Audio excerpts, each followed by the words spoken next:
Umaga po. Nagbaga po din anak. Pwede po kayo magpakilala? Ako po si Apta Tingkasan, Barangay Chairman ng Silangkan. Okay. Pwede niyo po kami kwentuhan kung paano niyo napapanatili ang peace and order dito sa inyong barangay at ano po yung mga tulong po na binigay niyo po sa inyong mga constituents? Ang maganda yung anak ang tanong. Ang nagawa natin ngayon, isa ang parang country so percentage community. Hindi na pwede magdala ng baril, hindi na pwede magpaputok. Support kami doon. At saka ang Barangay Sinangkan, kontrol natin ang peace and order.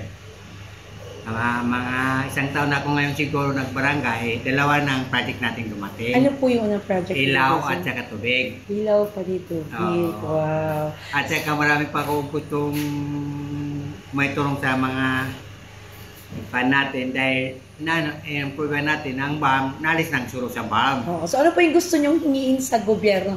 Ano pa yung gusto mong mangyari dito sa barangay po ninyo? Una-una yung housing project at saka mga covered court, barangay hall, kung pwede, yun ang gusto ko. At saka mga mabigyan natin na negosyo ang mga ano natin, may mga lapior, ganon. So ano gusto po yung iparating sa presidente ng Pilipinas?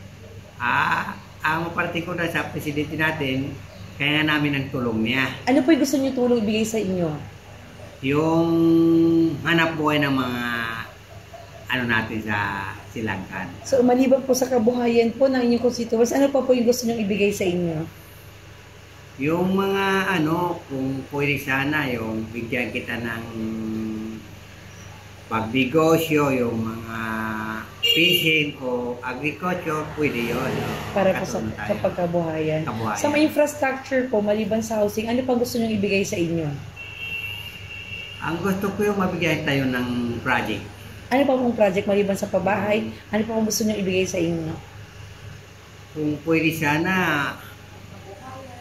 ang tubig mayroon na, ilaw mayroon na, ang problema natin yung covered court ang importante sa akin. Gusto ng kabataan para ang mga ginagawa lang masama maikuha na natin sa basketball yung paglaro nila. Yun lang po? Yun lang. Okay.